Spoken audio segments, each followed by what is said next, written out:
Hello, and I'm doing something really different today. I'm going to play an in-browser game. Now you might have heard of this one. It's called Depression Quest. And it got a little bit of notoriety some time ago, not because it's a good game or anything, but because the person who made it got harassed on the internet. The worst place to suffer from any kind of trolling or abuse, because as we all know, people on the internet can physically hurt you, and that's why it's worse than being, or just as bad as being accosted in person. Anyway, so everyone jumped on the bandwagon to say how great this game is to get good clickbait, even though this game is actually pretty terrible. And it begins, as all terrible games do, with an out-of-context endorsement that doesn't actually tell you anything about the game.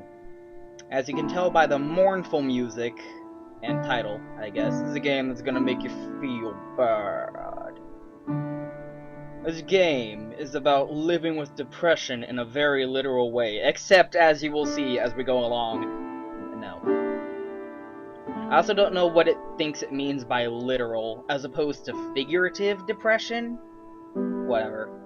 It's not fun or lighthearted. This game is fucking Silent Hill Spec Ops: The Line of visual novels. If you're easily triggered, yeah, sure. Suicidal, stop playing this game. You are assuming quite a bit about the emotional effects your game's gonna have on anyone. Anyone who isn't already pretty healthy. By the way, I'm psychologically very healthy. I'm gonna be upfront about that. I don't suffer from depression, or have ever. So, you might say I'm biased, but I'm just gonna give my honest assessment, which is all I can really do. Should have done that at the beginning. Anyway, so like I said, this is somewhat of a visual novel, or choose-your-own adventure book, but on the internet. Usually I don't like reading out loud to the audience because I think it's kind of condescending to be like, oh, you can't read this for yourself, but I feel like this is important, so bear with me on this one. It's early on a Monday morning. It's important to mention the specific day on the calendar, of course. Mid-20s human being, so right off the bat, if you're older or younger than mid-20s, your immersion is completely broken. I'm being unnecessarily hard on this game right out the gate. You'll have to forgive me for that, but I've played this game to completion already. So, forgive me for being a little bit cynical, but one of the main issues I have with this game, I will explain a little bit, but this kind of has a lot to do with it. Significant other, named Alex, who's a chick, and if you so if you're gay, if you're a gay dude already, immersion broken. Met Alex, mutual friend, relationship. Yeah, she. See? Right there. Anyway, so this game, you go through a day in the life, basically, and clicking on these highlighted areas gives you background info on them. Social circle. Drinking beer, few close friends, none of whom are important enough to be named. Made various acquaintances, reluctantly, oh. Friends of friends, bunch of online friends, who you feel way more connected to than your real life friends.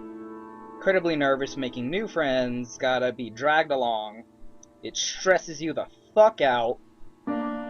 Having a bad habit of flaking on social engagements, and, you really can't figure it out, but sometimes you just can't force yourself to see those people that you really care about.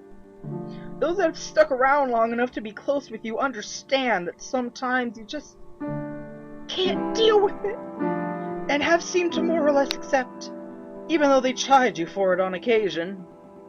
However, you've had friends in the past just give up trying to maintain a friendship with you because of this trait, taking your social anxieties as a personal slight, or eventually getting tired of trying to track you down all the time. Feel incredibly guilty about this, but not sure how to change.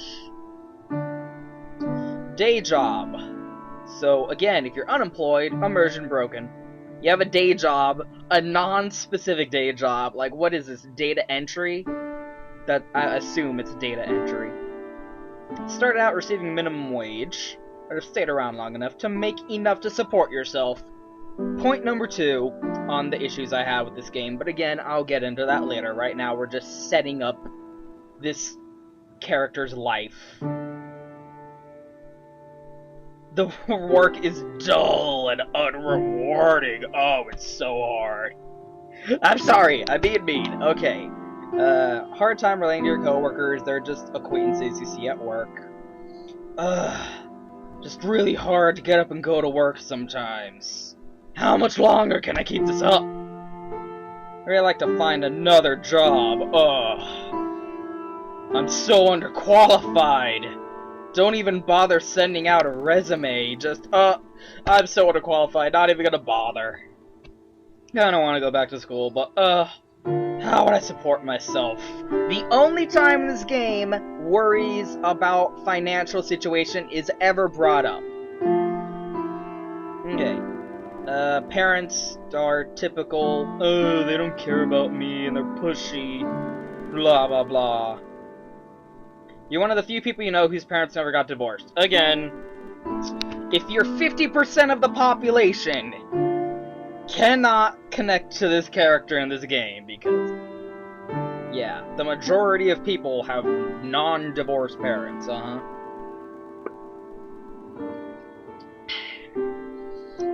I think you'll see as we go along, the point of this game isn't really to try and make it feel like it's you living through this experience. But again, I will be more specific about that later. Older brother named Malcolm, with his wife. See him, you feel jealous, because he's successful and you're not. Despite you both being in a relationship and being able to sustain your livelihood independently, so whatever. Parents care about you. The list of people who can relate to this game just gets shorter and shorter until eventually it will only include one person. Blah blah blah, they're hard on you because they don't feel like you're achieving a lot and that makes you feel bad. Feel disappointed in yourself. Also dealing with the motivation issue that sometimes makes dealing with these things difficult. You feel like this is probably your fault, and on bad days you can feel inwardly angry and down on yourself for being quote-unquote lazy. But you're not quite sure how to break out of it, or how other people deal with these feelings, and seem so very functional. You spend a lot of nights fixating and thinking about this, but never seem to do anything about it other than lose sleep. Skipping over to Wednesday. Tuesday was apparently very uneventful. It's an unreasonably warm Wednesday evening.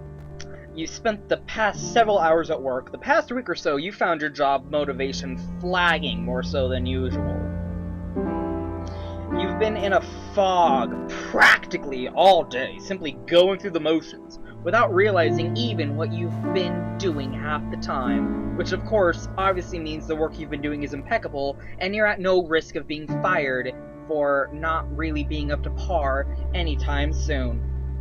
And yet time seems to be moving at half speed. You're so checked out that when your boss approaches you to tell you that it's dead and you can go home, it barely even registers.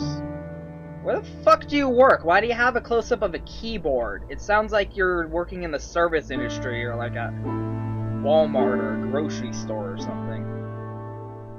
As you walk home, the streets hiss from the recent rainfall. You know that your significant other will be in classes until late, another couple hours at least. You briefly consider using this serendipitous solitude to catch up on that project that you've been working on haphazardly for the past few months. This non-specific project. Oh, we're getting closer and closer to my #1 reason I have an issue with this game, aren't we? A while back, you and your older friends were at a bar catching up, after liquefying considerably more of your paycheck than was perhaps responsible, and ending up thoroughly in your cups. Who wrote this? You open up to the only people you really consider yourself close to and end up launching into a drunken tirade about the meaninglessness of your utterly menial job and ultimately your own existence. I wouldn't have a problem with this if it felt like it was written with any degree of irony whatsoever, but no, it feels really straight-laced. Having never seen you in such a state, your friends were briefly taken aback by your sudden uncharacteristic outburst.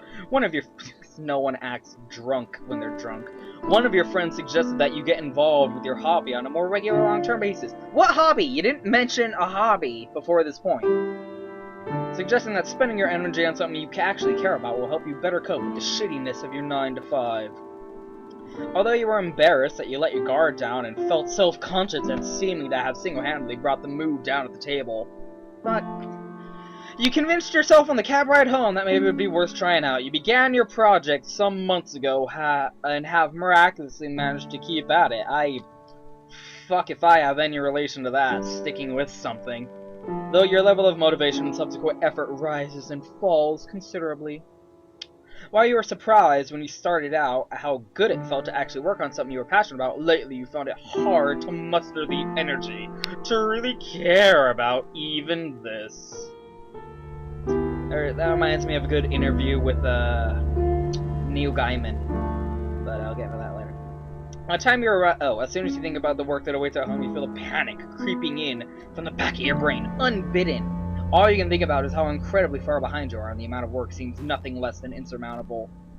Did you set a schedule and deadline for yourself or something? By the time you arrive home and change out of your uncomfortable work clothes, the stress is weighing down on you like a heavy, wet... Your computer seems to be staring you down from your desk. You want to sit down and work, but the mere thought of trying to work, that really bothers me! I hate when you use the same word twice in one sentence. Huge pet peeve of mine. It sends your stress levels flying. More than anything, you feel suddenly and absolutely exhausted in italics, and feel a strong desire to simply hide in bed. Do you? Fucking suck it up and deal with it. Sit down at your desk and try to make yourself do something. Turn on the TV, telling yourself you just need a quick hour to unwind. Crawl into bed. You're so stressed and overwhelmed. You couldn't possibly accomplish anything nowadays. Now, I've played this game before, and pretty much the only gameplay amounts to making these decisions. And because you're all depressed and shit, sometimes some decisions will be grayed out and you can't do them. When I played it the first time, I made an effort to make all the correct decisions, and later I felt like I kind of want to do a playthrough where I make all of the really terrible decisions, like crawl in bed and just don't do anything, don't go out with friends, don't open up to your loved one, shit like that, just because I want to see if the person who made this game has the balls to, like, have a suicide ending or something like that if you just, like, fucking fail at life. Just to test if there's any agency on the part of the player in this game whatsoever. But for the sake of showing off a lot of the things I have an issue with this game, I'm gonna do the, like, healthy life decisions on this playthrough, just for the sake of this video. So I'm gonna force myself to sit down and work, even though I don't feel like it that much, but you gotta force yourself. Make a stop at your fridge, turn your favorite playlist on, and sit down and start working. You open the last file you were working on, and as soon as your hands touch the keyboard, your mind goes blank. All of the motivation and ideas you had when you arrived home vanish in a flash. Your brain seizes up, and you find yourself physically incapable of any sort of productive thought. You take a break to loosen up, popping into your email, Twitter, and various other internet-based distractions. Frustratingly, this pattern continues throughout the course of the evening. As soon as you try and focus on work, your brain diverts all its energy away from the task at hand. while you keep flipping back to your work, you find the sheer mental effort involved in keeping your brain focused is overwhelming and tiring. A few Twitter arguments, YouTube videos. Yeah, apparently you have the motivation and mental energy to get into Twitter arguments. That's how that works. And sparse amounts of actual work later, your playlist flips back to track 1 and the ice in your glass is all but melted, diluting the last dregs of the coke you were nursing. Look at the clock and realize that a few hours have passed since you sat down to work and you've made... How short is your fucking playlist, lady? And you've made negligible progress. A few hours. I've got like 100 songs on my fucking playlist. I can just wake up early tomorrow and catch up, you think to yourself as you climb into bed. Even though you know that never actually happens. So you go to sleep, feeling very depressed. Spend a large amount of time sleeping, hating yourself, and having very little energy or motivation. You're currently not seeing a therapist. Spoiler alert. You're currently not taking medication for depression. Spoiler alert. Yeah, these right here, another big issue I have with this game. It's a mild Friday afternoon. This person lives on an every other day schedule, apparently. Alex calls you from one of her classes telling you there's going to be a really awesome birthday party. Hung out with roommate a few times for Alex, blah blah blah. You don't have work this morning. And nothing else in particular to do tonight. You are feeling kind of run down, but you have been fatigued most of the time lately. You mentioned that you're feeling ill because you're not sure how else to explain these feelings to someone. And say that you aren't sure that you can make it tonight. There's a second of silence over your phone, and you can swear you can hear the sound of your partner's face fall. Here's a tip! Maybe if you're introverted, don't go out with someone who's extroverted. Or at least go out with someone who's understanding that not everyone's a bundle of fucking social energy. Sorry.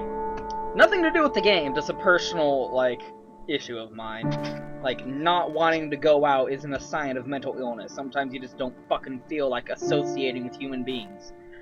She tries to convince you anyway. You haven't seen her in weeks. She sounds pretty insistent that you come over. She even drops a few suggestively worded hints that you can stay with them tonight after the party. What do? Agree to go. Because it's so easy. You're okay. Issue already. There's no real anything that the game does mechanically to make it difficult to make the correct life decisions. I mean, aside from graying out the obviously what it thinks is the obviously healthy choice, like right here, enthusiastically socialize, because obviously if you weren't mentally ill, you want to socialize with people you don't even know at a party you didn't want to go to. But there's nothing to put pressure on you to not make any of these other decisions. What is stopping you from just doing the next best choice? Absolutely nothing. It doesn't accurately reflect the effect depression has on you that makes it so tantalizingly easy to not do anything. It doesn't reflect how difficult it is to shake off that malaise, that effect that it's having on your mental state. I don't know how you do it considering the gameplay this is going for here, but that's just an issue I have. It's not this fucking easy when you're actually suffering from serious, medication requiring depression, but it's really easy in this game. It's as easy as going well, this is obviously the correct thing to do, so I'm gonna click that. You agree to go, don't feel like social, party sucks, I'm happy you can come. Don't see anyone else you recognize. Oh, part of me wants to go with just because that's exactly what I would do. And avoid the crowd and everyone. Sip your beer. Okay, this is what I went for last time I played this. Alex leaves, you are not quite sure what else to do with yourself. Standing in the middle of the room leaves you feeling quite exposed, and you don't feel ballsy enough to randomly approach any of the groups of people clustered together talking. Again, You don't have to be suffering from depression to not want to be social, okay? Anyway. You head to a clear spot on the back wall and lean against it. For some reason, this always feels a lot more secure. You scan the party from your face or any sign of your partner and come up with nothing. Not sure of what else to do when worrying. You might just look creepy just standing there. Okay, that is... I do kind of like that. Just because, you know, I'm sure everyone feels like that sometimes. Like, oh, everyone cares so much about what I'm doing.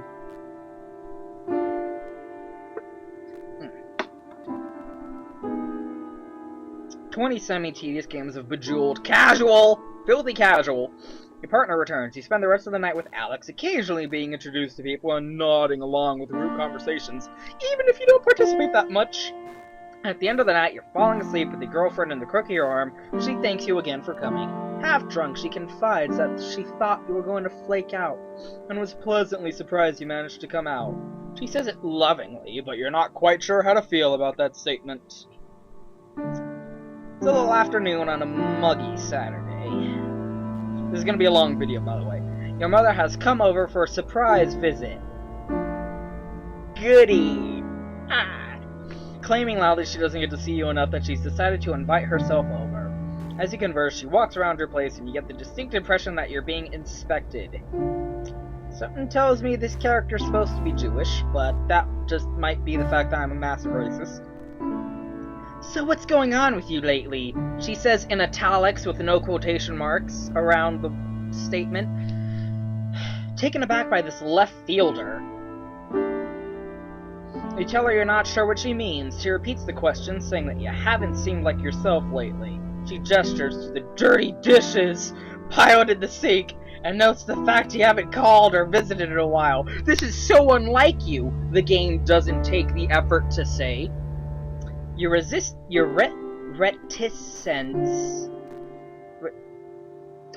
Only seems to spur her on more. She presses you, asking if you're having troubles at work or with Alex, and you're beginning to feel increasingly battered by her sudden, well-meaning but overwhelming inquisition. Under her questions, you become increasingly uncomfortable. You'll want to be able to explain to her how you've been feeling, but the truth is, you're not quite sure yourself. Nothing horrific has happened to you, or with your significant other, or friends, or anything like that. But all the same, you can't deny that lately. How lately? When has these symptoms started to prop up? As though you're not really here. This game doesn't say when this occurred. Have you always been suffering from this? Has it always been like this? Or was it just within the last year? How is your behavior being altered from what people would normally suspect? If you've always been like this, then other people being like, doesn't really make any sense, because it's how you've always been. But if there is a sudden change in behavior, then yeah, it makes sense. But it doesn't say that. It doesn't, like, you might as well have popped into existence at this particular moment in this person's life, and they had no anything ever happened to them before this point. You wish you could tell your mother these things, but she hasn't been approachable about negative emotions in the past. She is the kind of person who holds the opinion that the solution to any problem is simply trying harder and maintaining a positive attitude, a stance that is reared its head in past conversations when you began to explore the subject with her. You know, she's unlikely to be understanding, and you feel the energy drain out of you when you imagine what would happen after blah, blah, blah, blah, blah. Try to be honest with her anyway, because that's the obvious correct decision, and there's nothing inhibiting your ability to just try to do that. You attempt to tell your mother how you're feeling, despite initial misgivings about you having to do so. Finding the right words for how you're feeling feels like trying to untangle Christmas lights. Fuck! I have seen stories on fanfiction.net that are better than this writing. Searching for the dead bulb in the cluttered mess! She watches you intently and audibly sighs before you can clearly articulate anything. Unfortunately, she reacts predictably. An attitude like that won't get you anywhere. You need to work harder at getting what you want instead of sitting around feeling sad about it. Nothing good will happen unless you make it. She isn't angry or spiteful as she tells you this, and you just try to explain it's not a matter of that, but you can tell you're not getting anywhere. The frustration chokes the words in your throat, and you give up, trying to push the subject further. You know she's giving you advice that makes sense to her, and genuinely wants the best for you. However, she just doesn't understand. It's not as simple as somehow deciding to be positive or work harder. It's that those things aren't viable options because feeling. You accept your defeat, and the conversation drifts on to other subjects. She leaves after chiding you to call her more often and take better care of yourself. You sigh heavily as you close the door behind her and spend the next few hours laying in bed staring at the ceiling. So again, if you have good parents, you can't relate to this game. And if your parents don't give a shit about you, you can't relate to this game. It's almost like this game wasn't meant to relate to anyone except the person who made it. It's a lazy Sunday morning. Again, like, we skipped Saturday. What is going on? You idly clicking around online as your phone rings. Sam, a co-worker of yours that you're friendly with, asks how you are and makes hurried small talk with you. You typically only ever talk to him on the phone when one of you needs a shift covered, so it's slightly awkward. Blah, blah, blah. How do you feel about cats? Do you want a cat? Do you want a cat? Do you want a cat? That's all this is about. Look at all this. Do you want a cat? Okay, let's see if we want a cat. Take the cat knowing full well you take care of it. Decline even though you'd be told it's capable, blah, blah, blah, blah. Become a cat owner! You accept the offer of the kitten and hang up shortly after making arrangements for when your coworker can drop her off tonight. After hanging up, you worry about if you've suddenly taken on more responsibility than you can handle. Dude, it's not a fucking dog, it's a cat. Get a bowl, food, and a toy. Cats are pretty self-sustainable. And hope you don't make a small animal suffer for it. You're not entirely sure. Oh, in the litter box. You're not entirely sure. Not making a great case for myself here. And you spend the rest of the afternoon researching cat care online. But did this person never have a pet growing up? What fucking alien planet are you from? And the evening rolls around and you hear a knock at your door, startling you out of reading Wikipedia entirely too hard. You started out reading an article about cats, but then you ended up on an article about the volcano in Pompeii. Because of Wikipedia, am I right? You take possession of a small, terrified black and white kitten in a carrier, along with everything you need to start. This cat isn't even fucked up. It's not like a damaged cat. It's not blind or missing a paw or traumatized or anything. I don't know why that bothers me. It's a fucking normal-ass cat. You take her into your bedroom, close the door, and open the door to the carrier excitedly. She cowers, and you back off. Feeling slightly defeated, you remember that you researched on introducing a cat to a new home, and leave her alone to go mess around on your computer, hopefully checking over your shoulder every so often to see if she's come out yet. She hides inside her carrier periodically, making sorrowful cat howls long enough for you to start worrying she already doesn't like you. This person's really selfish, but by the time you go to bed, she's curled up at the foot of it, eyeing you nervously before falling asleep. Over the next few days, you gain her trust, and she begins affectionately following you around, sleeping on you, and hopping up on you anytime you sit down to do some work. Agency. Pizza boxes! Ah, yeah, I'm hungry. It's late Friday afternoon, and quitting time is just around the corner. Yabba dabba doo. A bright, clear day is giving way to a still, temperate evening. You can hear your co-workers all around you anxiously making plans for their evenings and weekends, but you're really looking forward to just going home and resting after what's turned out to be a very long and taxing work week. Absolutely nothing specific about that work week. Just before the end of your shift, you get a call from Alex. It seems a group of your mutual friends are hanging out to a nearby pub. What are you, British?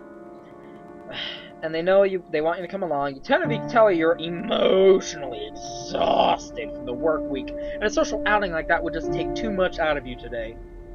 You encourage her to go and have a good time, since you know it's been a while since she's gone out with friends, but the efforts feel futile, since you know that she isn't going to go without you. A couple hours later, the two of you find yourself in a familiar position, on the couch, watching comedy shows on Netflix, a box of pizza open, and not having sex. I have no ability to relate to this relationship. There's not enough sex for me to understand how these two function as a couple. As you look across the couch at her, you start to feel anxious. You feel bad about effectively forcing the two of you to stay in tonight again, while you are always appreciative of your partner's efforts to take your feelings into account and help make sure you're socially comfortable. You sincerely worry that you're holding her back from enjoying a more fulfilling relationship.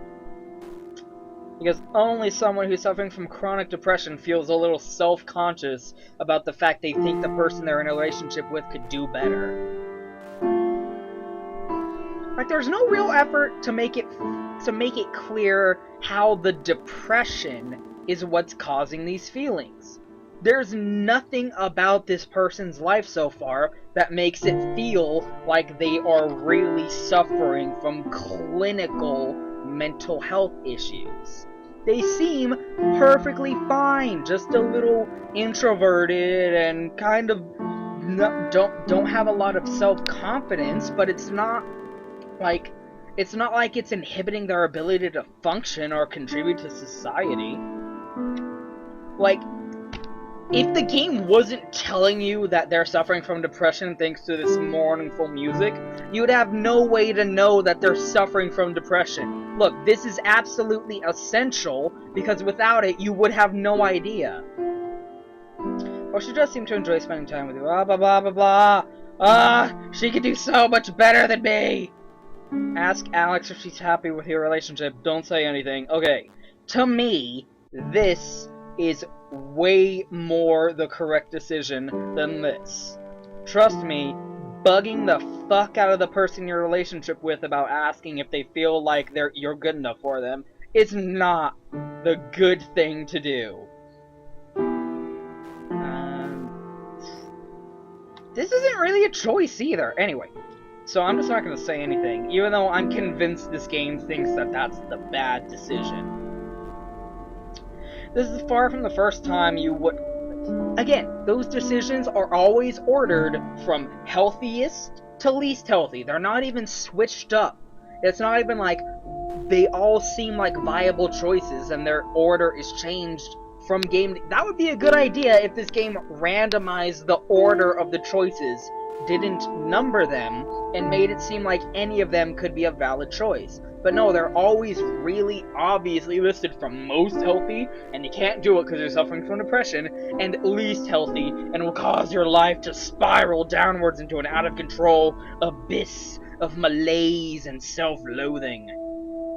This is far from the first time you had this conversation with her, and it's one that plays out the same way every time. Explain your fears about being worthless. She tries to tell you she doesn't see it that way, and you don't actually trust her to be honest with you, because you really, really suck. Anyway, and insists she is biased for being nice to you because she's your girlfriend, and she gets frustrated. This person seems like they're really shitty to be in a relationship with. It never resolves, nothing new is ever said, and rarely do you feel reassured by it. Occasionally she tries to broach the subject, trying to discover why you feel like this about yourself. This always makes you feel nervous. I can't be open and honest emotionally with this person who I'm in a dedicated relationship to. That's just weird! You're sometimes convinced the only reason she's still with you is because she doesn't realize how awful you are. Oh my goodness, this person isn't depressed, they're 14. As time has gone on, you've gotten more comfortable trying to express bits and pieces of your insecurities to her, but it still causes you to feel very on guard, and it's not a conversation you can have for very long without worrying you're going to scare her away.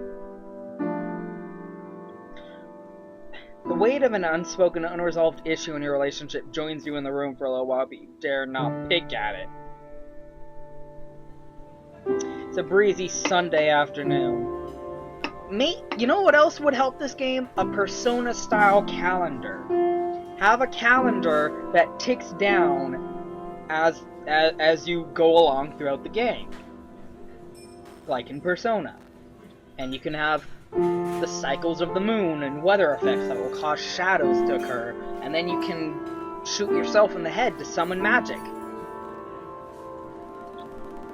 Holy shit, I wish I was playing Persona.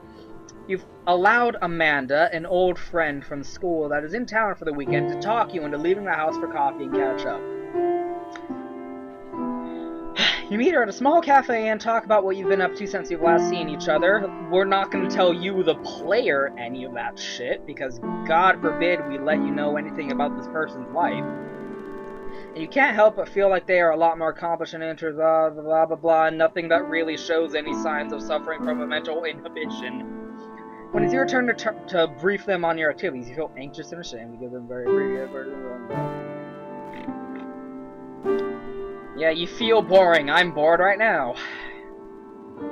Amanda's known you long enough to read your mood and tone of voice. So, does that mean you have always been like this? Enough that a casual acquaintance from a long time ago knows you well enough to know when you're in a fucking mood? And says nothing wrong. Knows your hand is shaking. Okay. Such a small question, but it feels like a blow to the gut. You surprise yourself when you realize how tightly your fists are clenched and are now beginning to shake slightly. Despite your best efforts, you feel tears beginning to sting your eyes. You try to disguise this by tilting your head up and praying that they'll suck back in. She suggests that the two of you get out of there, and you feel mortified. She offers to go back to your apartment with you, but the two of you end up talking in her car for 2 hours as the words just pour forth. Pour forth from you. This right here, ladies and gentlemen, writing like this deserves an award and praise. This bitch needs an editor.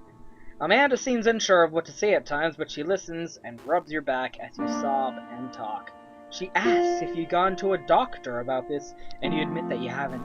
She mentions that her mother is seeing a very good therapist in town and offers to ask you about it. You're not thrilled about the idea of going to a therapist, and even less so that Amanda might be telling someone about your problems, but you blah blah blah blah blah blah blah blah blah blah blah. Getting up on a huge issue I have with this game. We're getting closer. We're getting closer.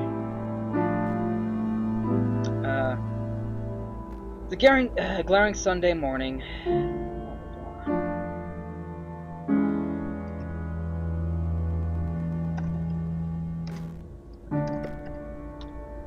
Appointment at the dentist. You've been grinding your teeth too much because of stress and they're on your ass about it. Your brother picks you up.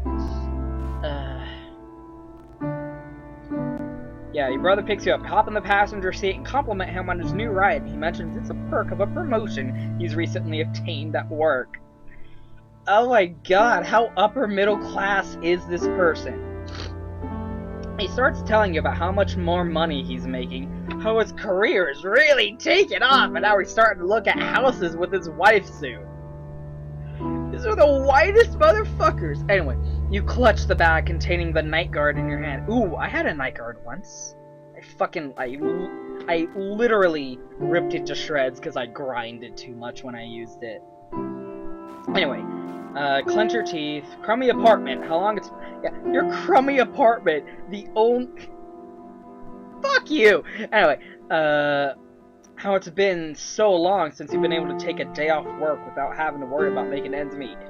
Herein lies the only line in the entire game that makes any mention of your financial situation.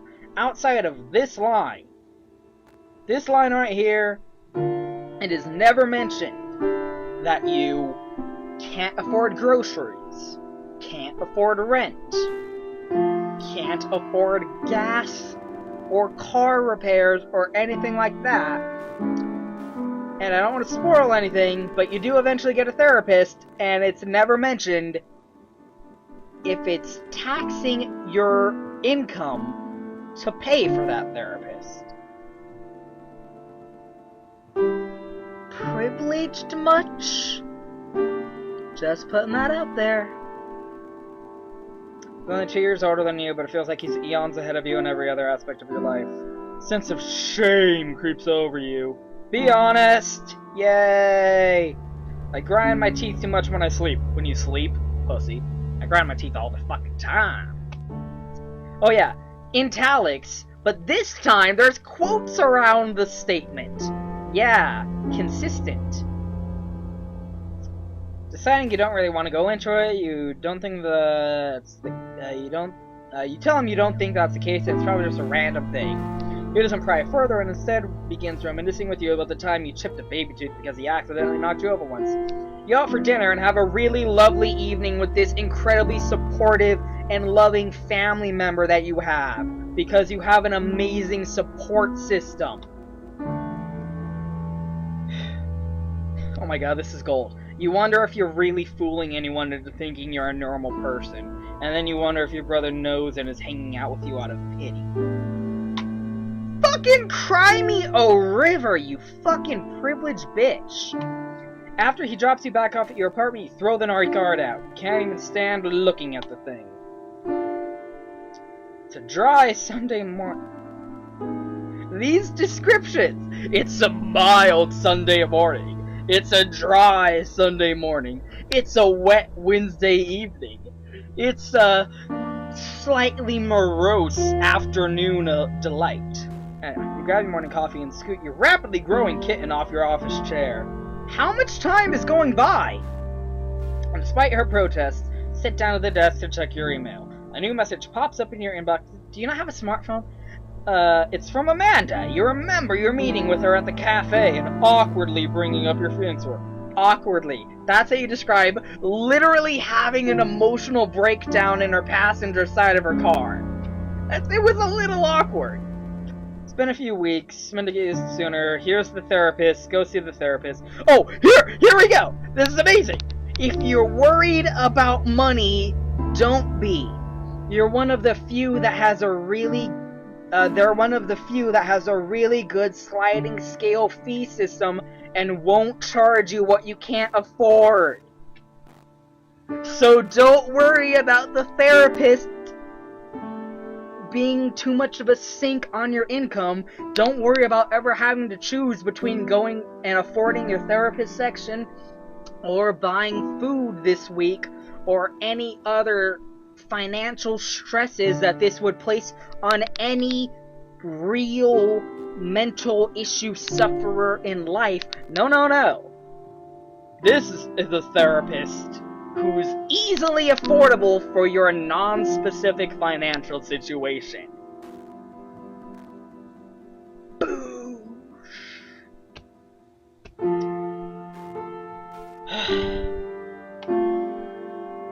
The thought of picking up the phone and calling someone right about now is overwhelming. Sure, you've had a hard time lately in motivation issues, but do you really need therapy? Very obviously, this person doesn't, okay? There has not been a single mention of a single day this person has spent not being able to get out of the house. The most that has been mentioned is, oh, it takes a lot to get me out of bed to go to work. Like, I know it's cliche, but not even a single scene of you curled up in the bathtub, just incapable of facing the outside world and spending the entire day in the shower or something like that. I know that's like the most extreme cliche example possible, but this person doesn't need therapy. Their life is not being negatively affected to an extreme degree by their depression in any significant way. This is fucking ridiculous. This is the most privileged fucking, I feel kind of shitty right now person ever. And I'm not saying that real people don't suffer from this particular brand of life issue. And I'm not saying it isn't a big deal and it doesn't matter and like my suffering is more than yours. I don't mean to be like that. I mean for a game called Depression Quest. A game about living with depression. There is very little to suggest outside of the title of the game and this little reminder down here that you're actually suffering from depression. Shouldn't you be able to just get over it yourself? Maybe if you were fucking honest with your loved ones about how you feel, instead of this random stranger. Well, Alex, think about this. Clearly no normal person goes to a therapist. If you go to a therapist, you're fucking crazy. Because that stigma still totally exists, especially in people who are suffering from mental inhibitions. Anyway, spend the morning thinking about it. You check your next morning, check your email again, and I call and talk and arrange a meeting.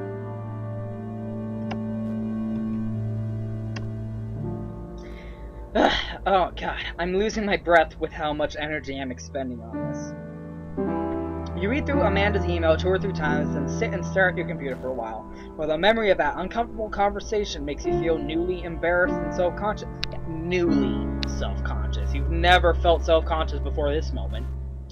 Part of you is also encouraged by the fact she cared enough to get back at you at all. No one else in your life cares about you! Sitting in front of your computer, you start to question things like whether or not Amanda sent this to you out of pity. Who cares? Why? Or perhaps some sense of obligation after having listened to you. You question her motives and the validity of her concern, and whether or not you think seeing a therapist would even be helpful. Blah blah blah! You eventually call the therapist and set an appointment. And then appointment day rolls around, go to the therapist. Again, oh man, I really want to do a playthrough where you don't go to the therapist and just make all the worst decisions just because I want to know. But again, we're going to the therapist. You have your first session with your new therapist, Dr. Susan Melville, a tall woman in her mid-40s with a disarming demeanor and patient eyes, with the start of the slightest smile lines. She makes you feel comfortable really easily, which is a pleasant surprise. After you leave, you make a second appointment, and you feel skeptical about this, but figure you might as well see where this goes. The hardest part, it seems, was taking the first step. Fucking suck a dick. The first therapist this person sees, the very first one, is immediately and automatically the right therapist for them. There's no need to shop around to see other therapists to see which ones are a better fit, which ones are more supporting or specialized in your particular brand of needs. No, the very, very first therapist you visit, I can't snap, sorry. Already you're on the right path. You spent some time on a therapist couch, you're having difficulty finding the motivation to continue going to your sessions. So far, all of the problems around you going to therapy have been based on you just not really feeling like it's the right decision. Nothing to do with the therapist itself being really shitty and unsupportive and unhelpful. Yeah. Wow. And she's affordable. An affordable therapist who is exactly what you need to help you heal the very first person that you visit. So, immediately, this game is less believable or realistic than a fucking Final Fantasy game. Lately, you've developed a nasty habit of waking up 10 to 20 minutes before your alarm rings. Unfortunately, today is no exception.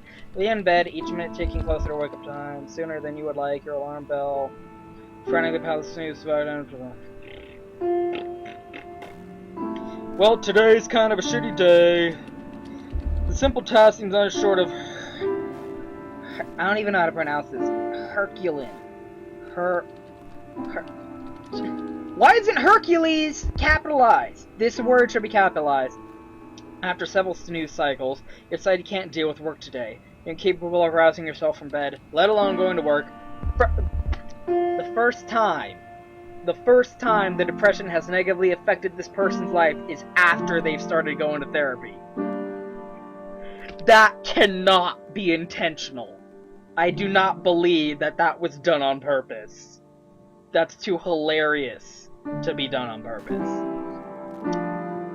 Not to mention you snooze so many times. Blah blah blah blah blah. And of course, literally nothing stopping you from clicking this, even though this would be the more realistically suffering from depression decision. There's nothing mechanically in this game stopping you from just heading to work, even if it's unbearable.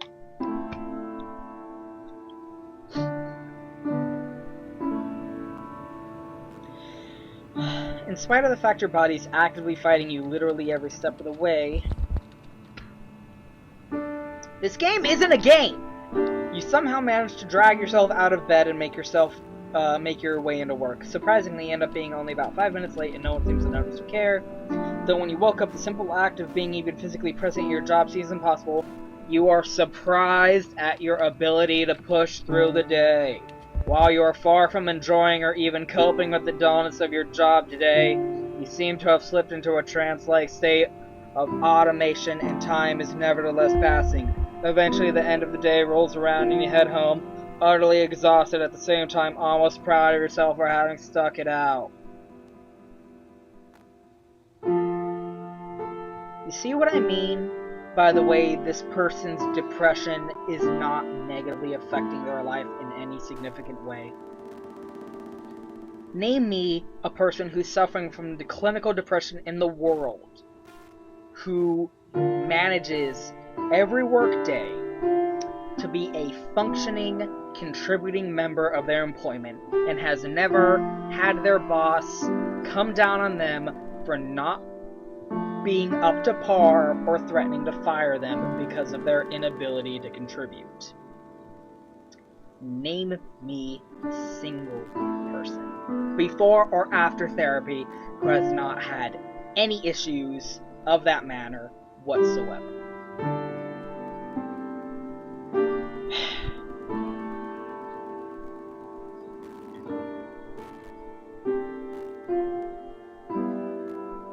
Blah blah, you can't sleep. What do?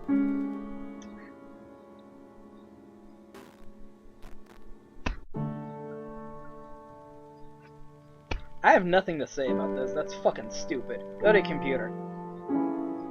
You chat with one of your internet buddies. I like the sad face. You end up talking with Attic for quite some time about how your feeling has always been easy to talk to, a personal matter, and to go, blah, blah, blah, blah, blah. I don't want to be the guy who thinks I can diagnose something because I read a Wikipedia article. And yet, here we are. It sounds like you might have depression. You should talk to someone about it, like a doctor. Are you really so transparent? How? You can do some research to see if there's a good doctor near you. It's not like you're going back to sleep anytime soon anyway. Might as well do something while you're awake. Fuck you. I have no words. Actually, I have talked to someone about it. I'm already seeing a doctor. No, people kind of suck at understanding this sort of stuff sometimes. Luckily for you, I'm here. There's nothing wrong with having depression. You won't be ashamed of having bronchitis. Spend a few minutes talking to Alec about your therapy and your feelings about it. He's incredibly supportive, and you're happy to find that you have a confidant that understands your illness and is willing to lend an ear when you're having nights like this. Except, there's no reason to believe no one or anyone else in your amazingly supportive group of friends, a stable partner, or family wouldn't be able to do the same thing if you would just open up with them about it. Okay, you go back to bed. It's a good thing you know you have a friend who will help you carry through this fucking blah blah blah. It's been one of the longest days you faced in recent memory. Even though nothing exceptional had happened, a ton of minor things kept going wrong. Coworkers had tried your patience throughout the day. You considered leaving work early, but the last thing you wanted to do was deal with your insufferable boss on top of everything else. The one time it might be mentioned that you might have issues with your insufferable boss, it's to mention how you're not having those issues. You're lost in thought on the commute home, and your feelings of frustration both with your life and the world around you build as you run into minor annoyances like someone bumping into you really hard at the Blah, blah, blah. Negative feedback loop with your therapist. You open up your front door and stare at your apartment. An overwhelming feeling of exhaustion. Okay. I'm gonna go back. By the time you get home, you're exhausted, and remember that these feelings were ones you identified as a negative feedback loop with your therapist. Reach out to someone close to you, because that's so easy when you're suffering from depression.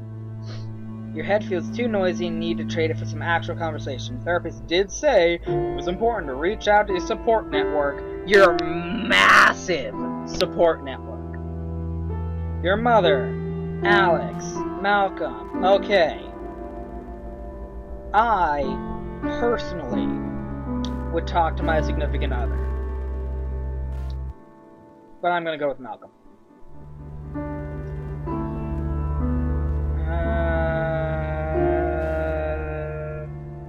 Call him. Wife picks up. He's on business. Dial cell phone, goes straight to voicemail. Feeling defeated, you hang up and lie in bed. Thoughts gnawing on you as you do.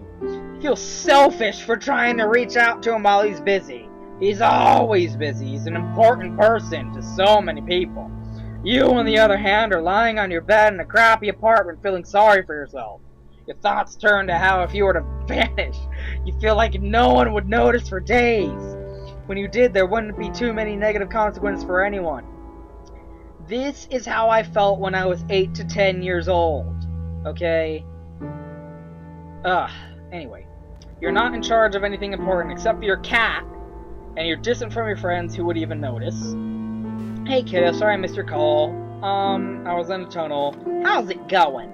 Through a series of exchanges between the two of you, you end up opening up to your brother about your condition and how you've been dealing with it. To your surprise, he's known for a while, but was unsure of how... Oh my god. This person has a close family member who was aware of the issues they've been going through, but just wasn't sure. Fuck! This person has fucking the world on a platter right before their face. Oh my goodness. Everyone who's suffering from depression can relate to having a family member who is aware of a mental issue they've been going through and is understanding about it, right? He wanted to give you space to figure it out, but didn't want to put stress any more than your parents do. So you talk on the phone for a good while. He proves himself to be an excellent listener and very skilled at finding the perfect time to lighten the mood of the joke. Oh, he's so perfect. He just has all of the right things to say to make you feel better. You can call him anytime. Say goodbyes and find that even though you ended up in tears 1 or 2 times explaining things, the whole conversation had a lot to get you into your better headset. Why is this making me so angry? Utterly nondescript Wednesday morning. Afternoon. The type of afternoon that would completely fade from memory unless one made an active effort to preserve it. As has become routine on Wednesdays, you are sitting on the couch in Dr. Melvin's office, who you have stuck with and so far has not presented any issues throughout your therapy process. To your mild surprise, she begins the session by breaking her characteristic therapist silence and begins speaking up right away. I wanted to start by saying it's great you decided to come see me. It's an incredibly important first step. I wanted to take some time today to talk about the possibility of supplementing or substituting your treatment with medication. This therapist is a psychiatrist.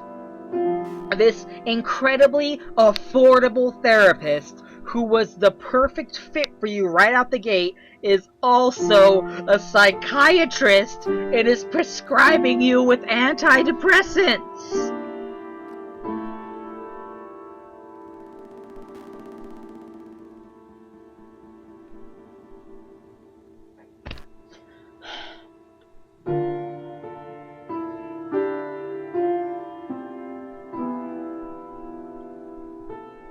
Okay, we're gonna start taking the medication. Think the matter over long and hard. Strangely think recently none of this sort of thing was even on your radar, and here you are being asked to make a decision, blah, blah, blah, blah, blah, blah. Maybe it won't help, but it can't hurt.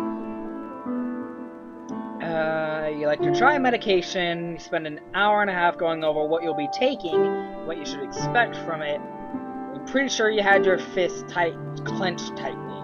You've started taking medication. You're hoping that it will work, but you aren't optimistic and are worried about the side effects. Okay, you started taking medication. Keep that in mind.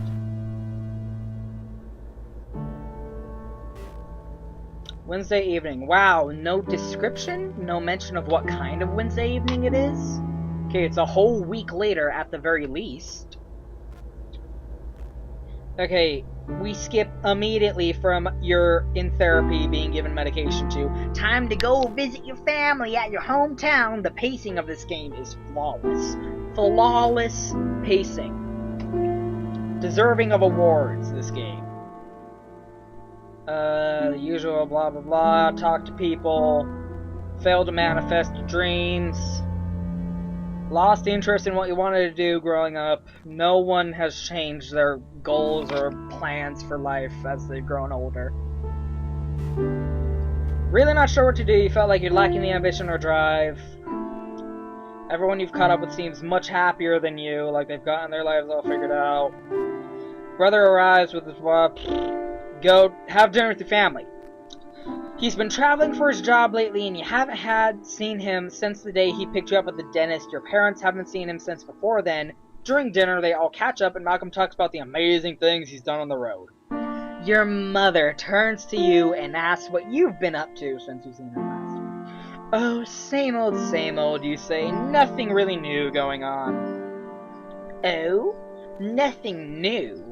How long are you planning on staying at that job of yours? Don't mention to going to a therapist or on medication or anything.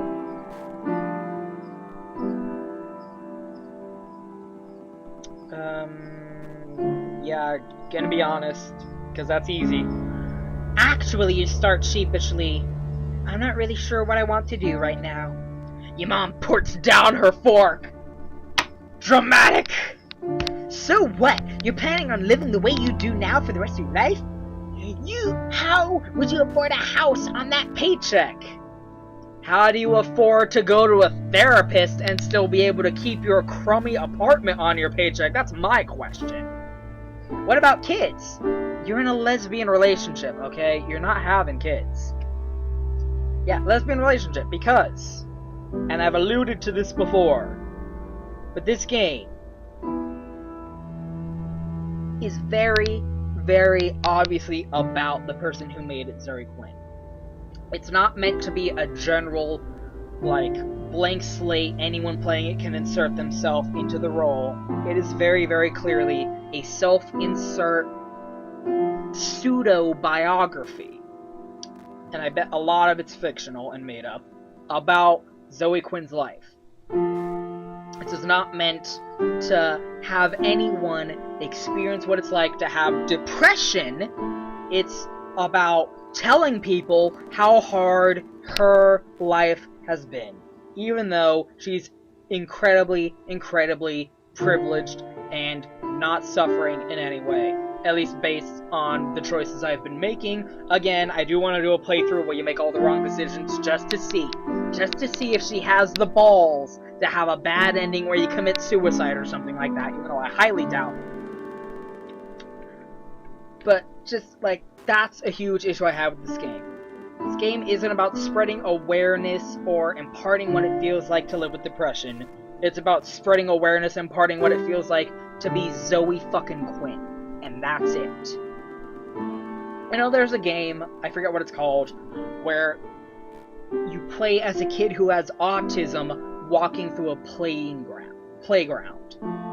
And it's really, really well done. You can probably find it easily with a Google search, where, like, your everything around you is fuzzy, all of the people are really nondescript, there's just constant noise. Like, that game did a good job of making you feel like what it feels like to be autistic. Like, a good, like, way to make you empathize, at the very least.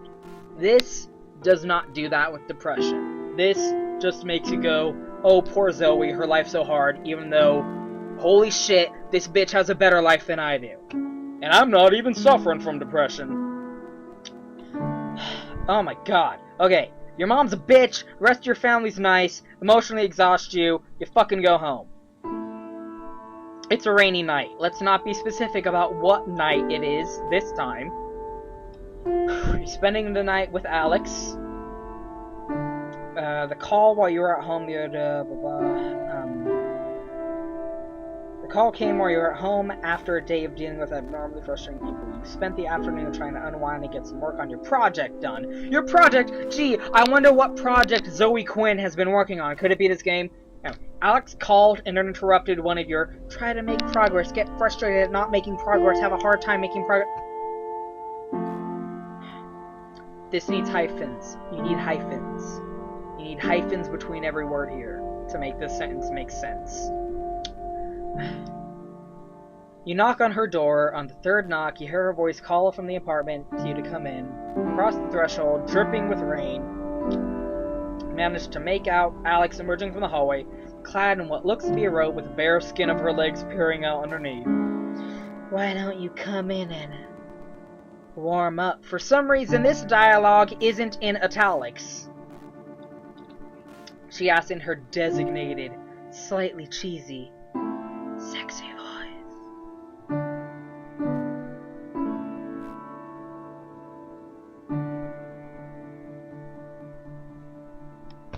Okay, let's have sex with our girlfriend. You look at her standing there, barely lit, and notice there's a few candles scattered around the apartment. It occurs to you that she has tried to make this night special for the two of you, even though you have a tight knot of antisocial frustration in your stomach. Seeing how much she cares makes you want to try and melt it away so you can show how much you care that she's gone through all this trouble. However, you desperately need to shift gears before that's even possible. You look amazing. Let's have a drink together, you suggest, hoping this will give you the push you need to get into the mood. Because foreplay is such a foreign concept. Sit on the couch, have a drink, she cuddles. So what should we toast to? To tonight. You two cheer, and then you ask her about her day. Conversation turns flirtatious. The two of you find yourself in the bedroom shortly thereafter. You find that you're having trouble getting into things physically with her, and remember that diminished arousal was a possible side effect of your medication. You better hope you were part of the population that you hoped you wouldn't be part of the population that wouldn't be affected by it, but it seems as though this was not the case. However, you're still able to enjoy the closeness with Alex, and you fall asleep together happily.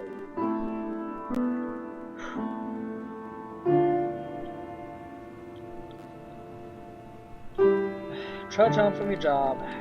Collapse on your couch, feeling numb.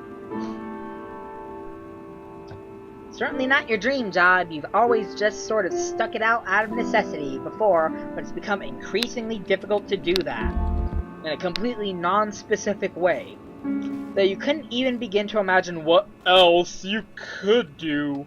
Maybe artificially construct pointless controversy around yourself to get publicity and more attention and donations from people on the internet because you're really, really crummy, poorly written game about your non-critical depression?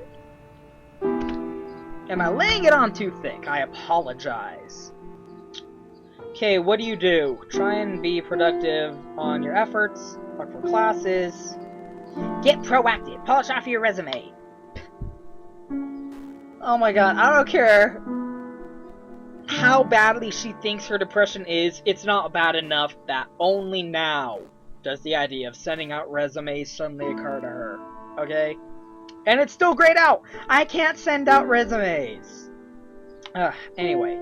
Work on your project instead. You work on your project. I wonder if she was writing this specific section on this specific night. Your anger at your job has converted into pure passion. You seem to be overflowing with ideas tonight. It's as if you got a buildup of ideas and just haven't gotten out, and now you're in the zone.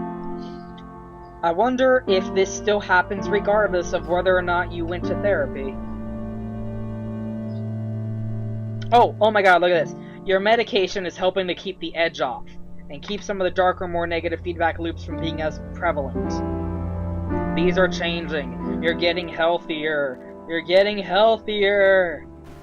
You share some of your stuff across social media networks, and you receive quite a bit of positive feedback. Wow. Ugh. No criticism at all. When you get into bed that night, you tell yourself that your job may suck, but at least you've got something you really care about, you can put effort into, and feel really good about yourself. In fact, as you're falling asleep, you can barely even remember work today. Is it funny that I honestly can't tell the difference between pre-therapy and post-therapy with this fucking person? Okay, talking to your buddy online. Frustration levels peaked. Again, the pacing. The pacing of this game is amazing. You just went from yeah to murr. Working on the project from your job that has got you stretched to wit's end trying to meet a looming deadline. Where the fuck do you work? As it lurks closer and closer, you are seriously doubting your ability to get it done. You dragged your feet a little at work due to complete lack of energy lately. Pacing, woman! You just went from yeah. All your anger got put into passion. You've got positive feedback from social networks, and immediately now we're on complete lack of energy lately in spite of wanting to do a good job. There's no fucking transition. It's just instantaneous. Hey, you there? I really need to talk about something.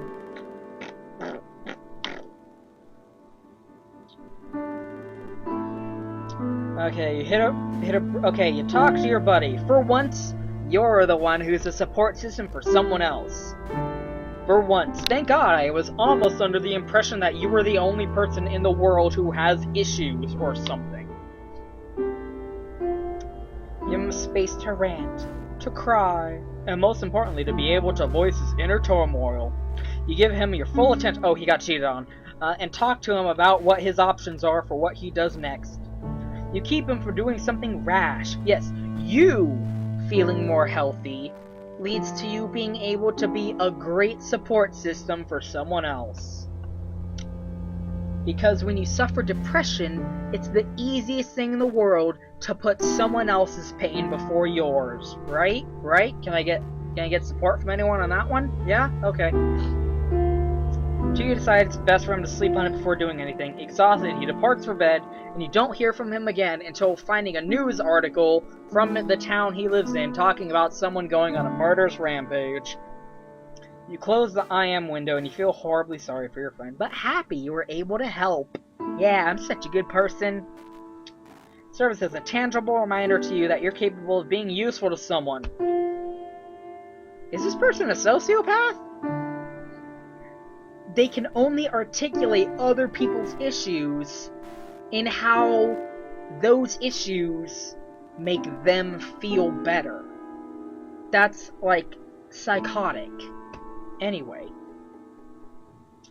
Okay, keep working on your project. Woo! Okay, here's my favorite part. You're in deep thought on your way home from therapy. You notice this time you're not in the same negative feedback loops you've usually got trapped in when you get being this introspective. I'm surprised Zoe Quinn knows the word introspective even exists, considering depression is clearly not what she's been suffering to up to this point, but being introspective. I mean, introverted. My bad. Anyway, therapy's working out, medication's working out. Oh, here we go. Your antidepressant bottle rolls across your dashboard as you take a left turn. You've been on this medication for quite a while after a period of trying a few different kinds. Although you still have minor side effects, they've become an overall unnoticeable part of your life. You have completely skipped over the hardships and arduous emotional and chemical effects that befall people when trying to find a medication that works for them. You have skipped completely to yeah, this is a medication I've been on, and it works, and it feels good, and I've been on it for a while. It mentions that you've tried a few different kinds, but it does not go into specifics.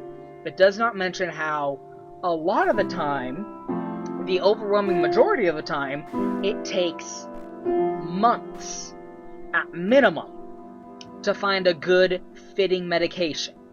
Because the specific strand that will be helpful to your specific brand of issue can take a long time to discern. It can take a long time to discern that medication being ultimately detrimental or at the very least unhelpful from side effects caused by medication that is ultimately helpful.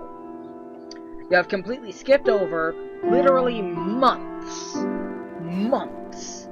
at minimum directly to, oh yeah, this medication, it works really well.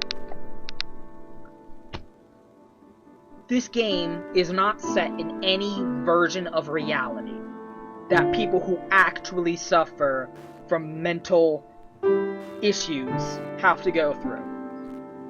And even when it mentions those realities, it just blithely skips over them as if they're a non-issue. It blithely skips over financial issues and hand waves it away, in fact. It blithely skips over an emotional support system that this person has. It blithely skips over the issues with medication as part of treatment. Like, this person belongs in a fucking commercial because they don't actually exist. This is a healing process that is literally perfect.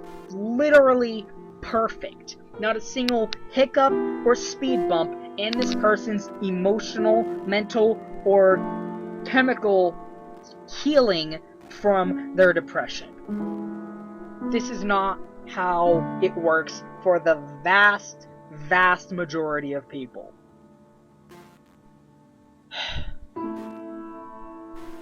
In fact, the only issue this game presents as part of your medication, the only issue this game feels like acknowledging, is that, I'm feeling pretty good, maybe I don't need to take this medication anymore. Maybe it's time to stop taking these meds, I seem to not need them anymore. Do you decide to not take meds anymore? I've never decided to go off the meds, but I assume if you do so, there's a scene where you tell your therapist and she's like, bitch, no, get back on that shit, and it's a complete non-choice that has no effect on the game whatsoever. But I'm taking the obviously correct choice that there is no pressure in choosing one or the other and continue on your meds, and your therapist is like, good job, because that's common, but you gotta stick with it because the only reason you're feeling so good is your meds, and if you stop taking them, shit would fuck up. Make sure to consult me before making decisions like that. Oh my god! This game's making me pretty frustrated. It's kind of draining me.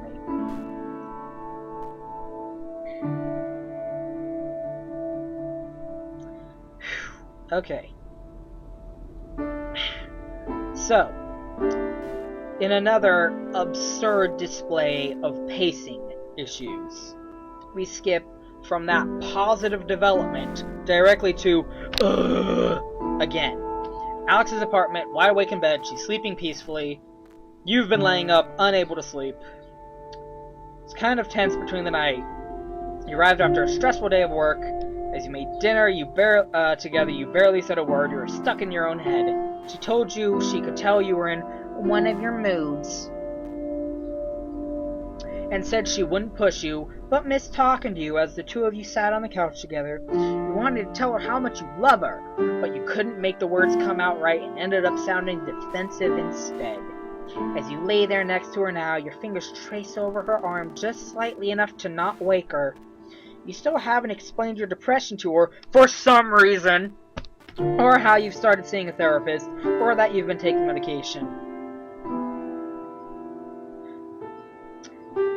starting to feel more and more like a secret you're keeping instead of something she simply doesn't know about you yet. It's becoming more and more apparent that it's impacting your relationship with her and you feel guilty about this. I'm sorry, but it's like impossible for me to relate to this person. This character. This Zoe Quinn. Because if it was me, I would tell the person I'm in a relationship with instantly. I would tell them that I was going to go see a therapist. I would tell them that I've been going. I would tell them about how every session has gone. I would tell them about the medication, about the struggles of having to find a medication that fits, of how it's been affecting me, and begging for patience and understanding as I go through this healing process. No. This person has been lying by omission about this entire arduous life path. And it honestly makes me angry. Because if I was in a relationship with this person, and they had been keeping this from me for this long, I would feel fucking betrayed. But you know what? Whatever. I'm gonna wake her up and tell her about how I've been doing this.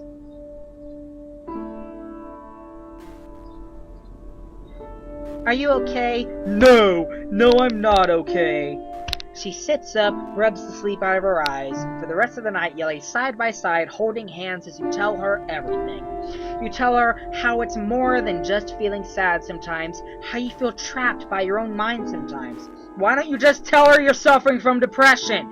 It's really fucking easy to just say the words, I have depression. Especially since, look, the fuzzy static effect of these statuses has completely gone.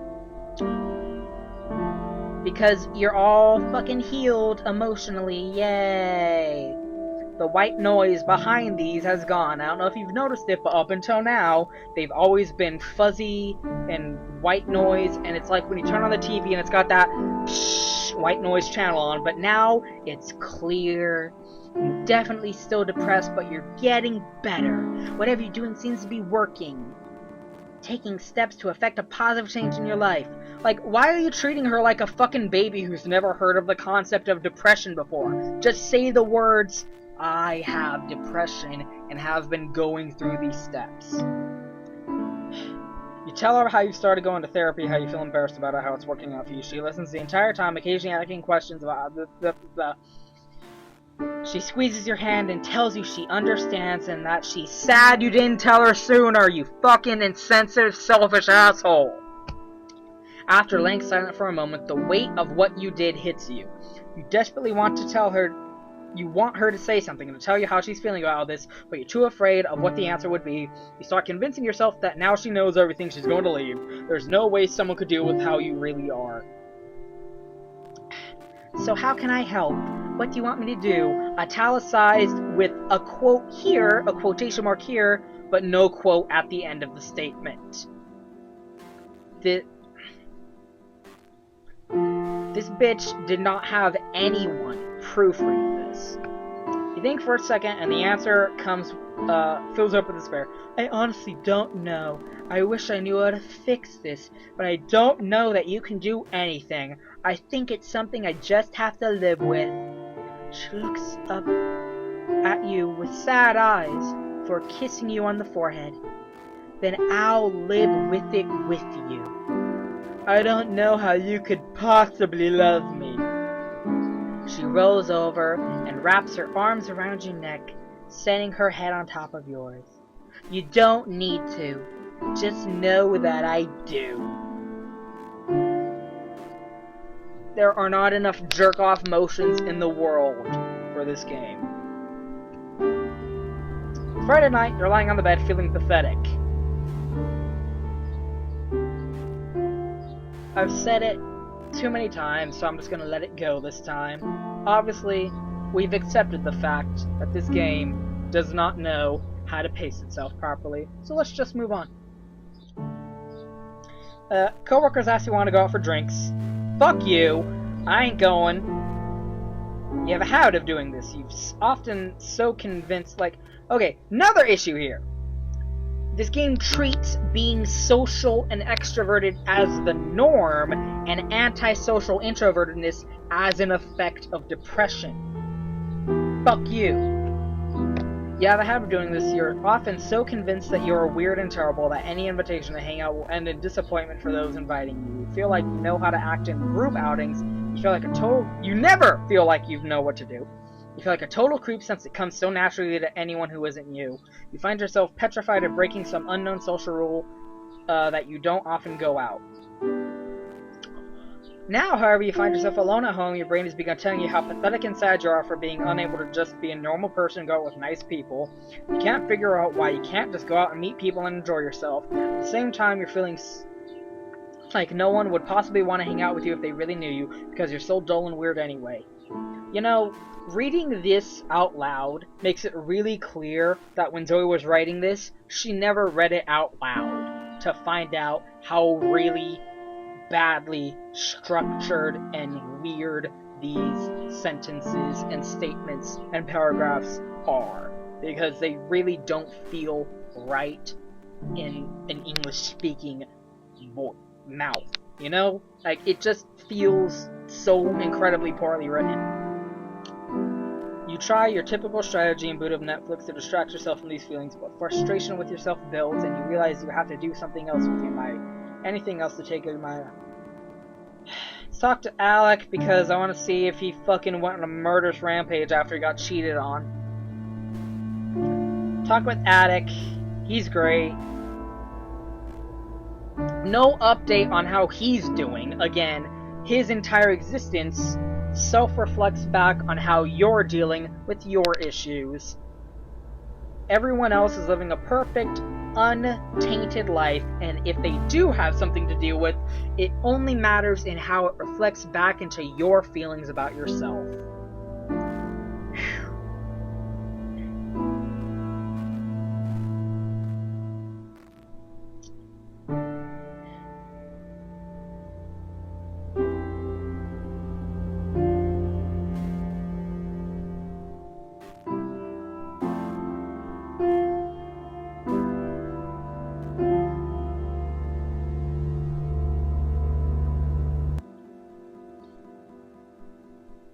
It's a cold Saturday afternoon. You arrive at Alex's apartment, and you're happy for once in this entire game to see her after a week of absence due to your schedules not lining up to your work in school. You hug her in the doorway, but she breaks away sooner than normal and sits down on the couch, and asks you to take off your sneakers.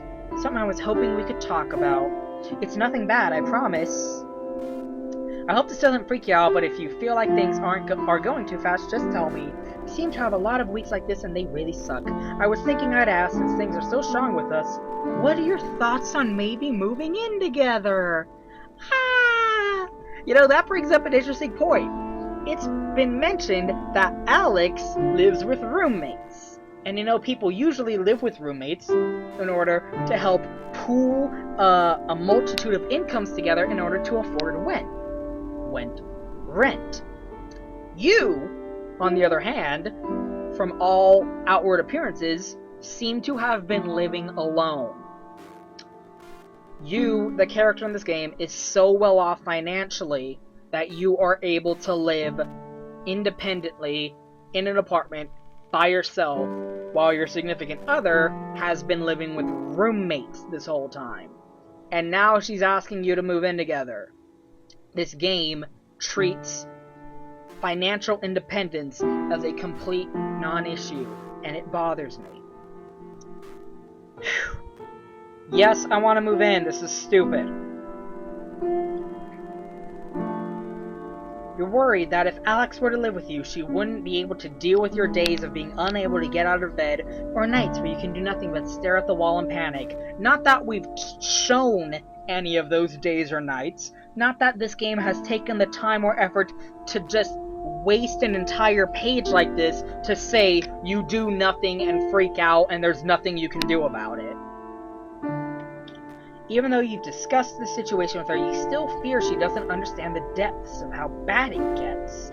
It's one thing for you to detail how you feel sometimes, and for her to see it pop up occasionally, it's an entirely different situation for her to be something she has to live with alongside you with. Well, I'd like to, but I think it's best if we talk about it a bit more before coming to a decision. Though she seems a little defeated, you make it clear you're not making excuses and actually mean that you want to talk. You read her a lot of times, you've told Axe that night. Oh, she gets a little defensive and tells you she already knows all of it. She confirms that she's willing to help you sort through your issues. I feel like you forget I love you sometimes. I know that there will be bad days, and I'd rather try working through them with you. We can figure this all out together. Apparently, Alex is a fucking angel sent down with no other purpose and reason in life besides making you feel better and loved, and has no issues in her own life whatsoever outside of just trying to get you out of your morose shell and live like a normal person because she loves you so much. Oh my god. Okay, here's the end of the game. It's December, and you've returned to your parents' house to celebrate the holidays. Out the living room window, you can see a gentle flurry of snow. Blah blah blah. Sit down to dinner, and the overly kitschy atmosphere of your mom's decoration have caused you actually feel relaxed and comfortable. Your mom's running around frantically checking the oven and stockings and just generally trying to keep the family time it up, while your dad sits at the head of the table drinking a beer and laughing with your brother. His wife Karen is there too, who you've always gotten along well with. Oh my god, everyone in this person's life is fucking perfect. What the And your parents even agreed to let you bring your kitten along. Even your pet cat, has no issues whatsoever with being taken out of her familiar environment and put into a new situation with strangers she's never interacted with before. Despite the fact that when you first met her, she was too scared to even come out of her carrier. As you thankfully munch away at your turkey, listen to the conversation, right? Your thoughts drift back over the last few months. You think about how hard things had gotten, replaying over in your head some of your worst as well as some of your best memories. Your best memories, which you've been shown, and your worst memories, which this game has pretended never happened, or at the very least, never shown you as a player. It seems like all of these, or never force you as a player to live through those worst moments without giving you an option to get over them extremely easily with no effort whatsoever. It seems like all of these things just came to a head over the past few months with a sudden flurry of relationship turmoil and professional anxiety, social stress, and above all, an omnipresent sense of weight that it seems you just recently become aware of. You've drawn out your revere by your dad's familiar booming laugh at some cheesy comment Malcolm made. Sitting at the table, you're suddenly immensely glad for the chance to be able to ignore everything for an evening and not have to struggle trying to explain yourself for once. Fortunately, everyone seems to be content with laughing at each other's jokes and discussing favorite sports teams, and for a while, you think you'll be able to get through dinner without any embarrassing personal intrusions. But no sooner did the thought cross your mind than the table conversation trickles off, leaving a slightly awkward silence to descend upon the table. So how are you doing these days? Your mom asks you politely, with no quote to end her statement. It's such a simple question, and one that you seem to have had to answer countless times recently. Take a moment to collect your thoughts. When looking up, you take a deep breath. Well...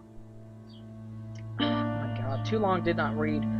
You never really thought of yourself as a fighter, and even to say it now, it sounds hokey, but looking back on the past few months to where you are now, it really does feel like you've endured an immense struggle.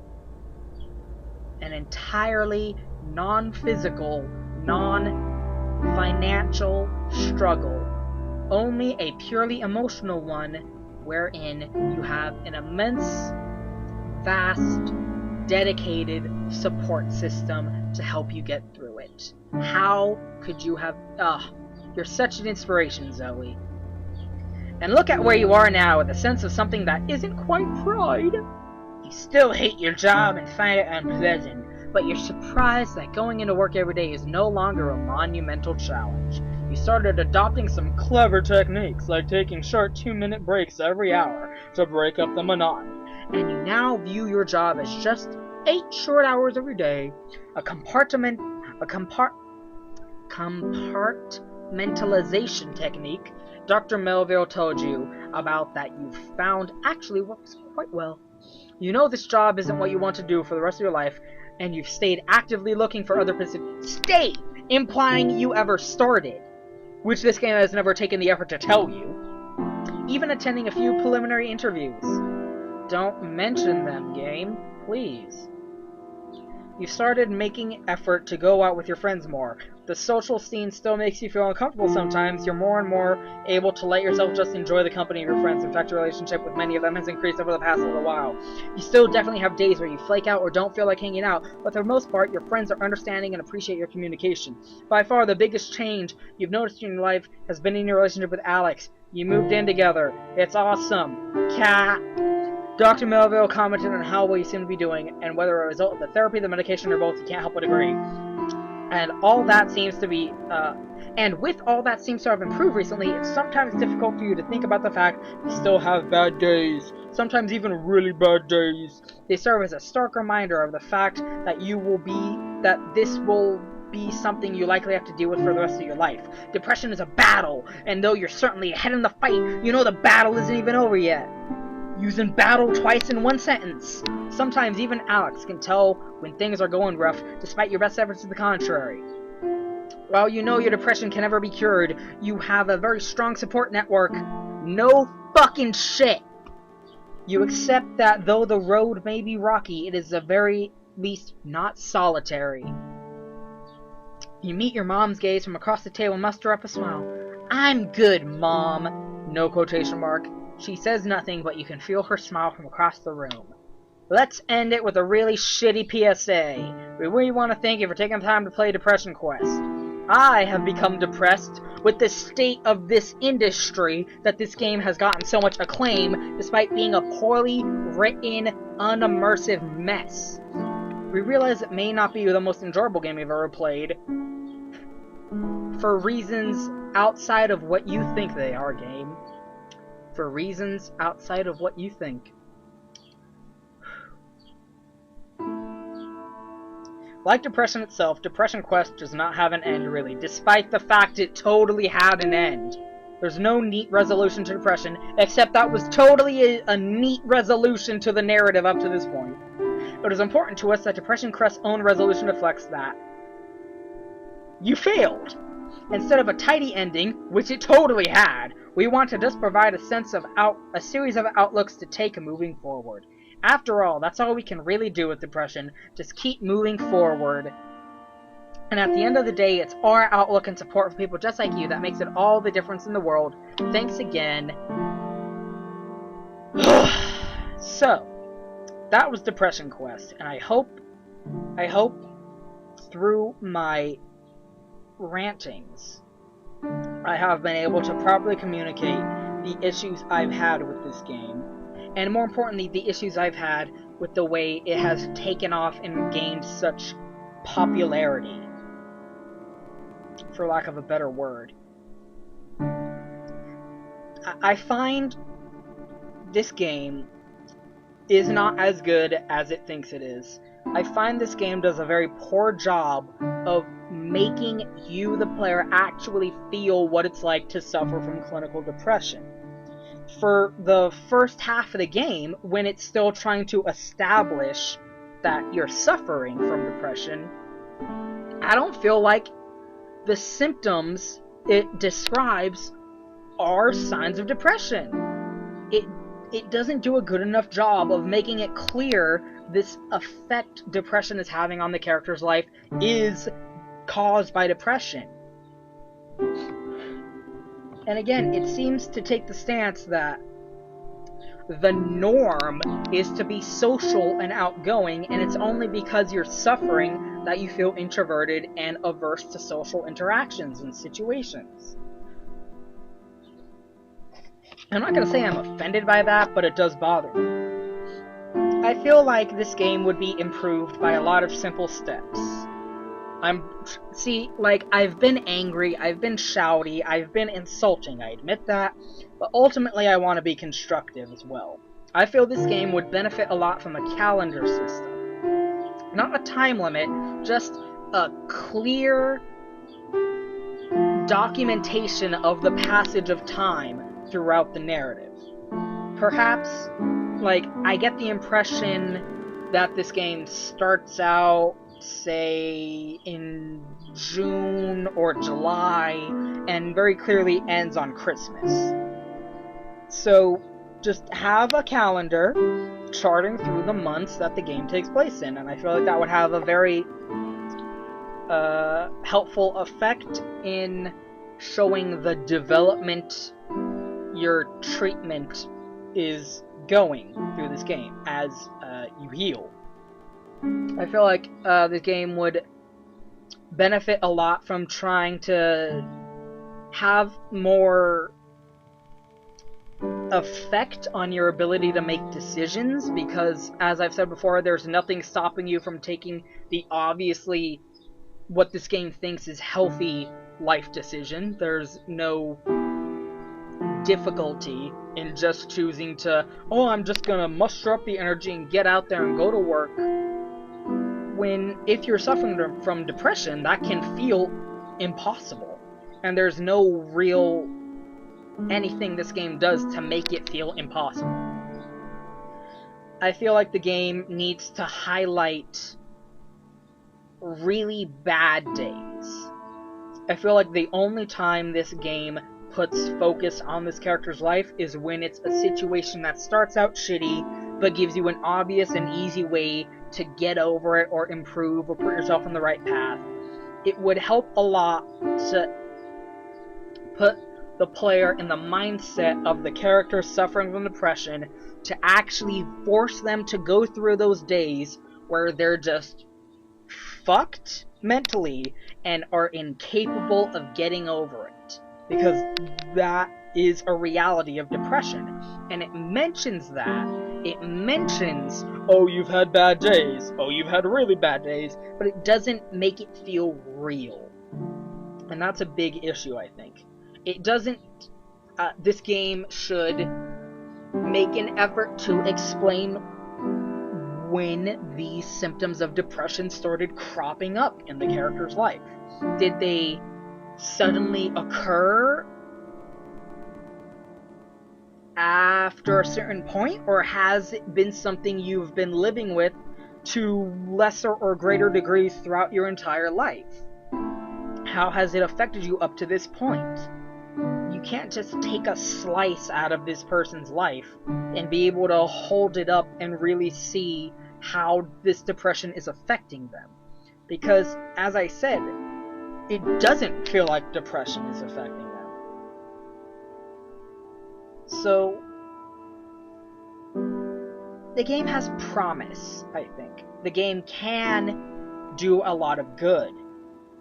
Because, I mean, how many games are there that focus on this kind of thing, that focus on depression? Maybe, The Last Survivor, or maybe one of the Silent Hill games, if you want to stretch it. But there aren't a lot of games out there that really put you in the shoes of someone suffering from a mental health issue like depression. And this game's taking a good first step towards being able to do that. I don't think it's quite there yet. I don't think it quite deserves all the accolades it's been getting. I feel like most of the attention this game has gotten is because the creator has been the center of controversies, not because of the merits of the game itself. I think that's unfortunate. I hope that if anyone's watching this, they've stuck it out to the end here. I know if you are a big supporter of this game, and the person making it, it was probably frustrating to see me just rant and rave and rail and insult and be largely sarcastic and constructive up to this point. I hope if you have stuck it to this point, I hope you realize that I'm not trying to